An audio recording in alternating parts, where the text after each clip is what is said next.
Dr. Sharifah, terlanjur doktor dah sebut soal gaya hidup sihat ni, Datuk J. Datuk J, serasi nampak Datuk J, Datuk K malam ni. Datuk, bila kita cakap soal gaya hidup sihat, kita bercakap tentang ciri-ciri gaya hidup ni, dah terlanjur, yalah kadang-kadang fizikal tu sihat, dah betul semua buat dah.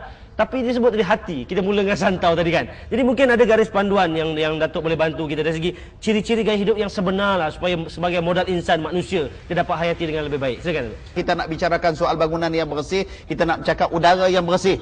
Sebab sebenarnya bila kita bercakap, sebab itu Nabi SAW sebutkan an-nadhafah minal iman. Cukuplah sebenarnya kalau Nabi memberikan satu isyarat yang cukup cantik kepada kita. Nabi kata nadhafah, kebersihan itu salah satu daripada cabang-cabang iman. Dalam pengertian bersih ada hubung kait dengan iman yang begitu rapat.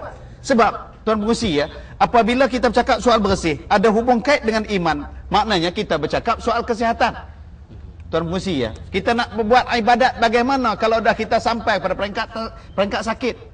Nak pergi menunaikan ibadat haji, dia antara salah satu syarat-syaratnya yang membolehkan kita pergi haji, dan dia antara yang disebutkan dengan maksud kemampuan, bukan saja keuangan, bukan hanya sekadar untuk orang yang kita tinggalkan, termasuk kesihatan. Sebab tu dia angkat bahawa taklif tanggungjawab haji itu apabila kesihatan tidak mengizinkan. Bagaimana nak ibadat semayang kalau kesihatan kita tak hebat? Maknanya ibadat semayang apa keadaan sekalipun tak boleh ditinggalkan. Tetapi bayangkan bagaimana orang yang semayang dalam keadaan yang sakit, mungkin barangkali tumpuannya tidak begitu baik, khusyuknya tidak begitu baik.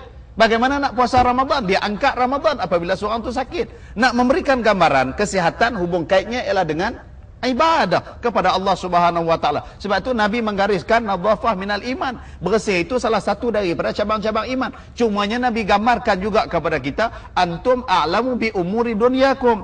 Untuk dalam tujuan kehidupan, bagaimana kita nak membentuk kota kita, bagaimana kita nak membentuk bandaraya kita, bagaimana kita nak membentuk kehidupan kita, cara cari makan kita. Banyak lagi kalau kita nak bicarakan soal bagaimana Islam melihat soal kepentingan. Cumanya bagaimana kita nak menyusun mentadbir, Allah berikan kepada kita kebebasan. Nabi SAW berikan kebebasan. Antum a'lamu bi umuri dunyakum. Kamu lebih memahami, lebih mengetahui bagaimana kamu nak mentadbir, bagaimana kamu nak menyusun. Mudah-mudahan kita ada satu sense of perasaan untuk kita nak menyedari bahawa hak milik ini adalah bukan hak milik kita seorang, hak milik untuk semua orang, sehingga sebagaimana disebut tadi oleh penonton kita, untuk anak cucu kita dan seterusnya.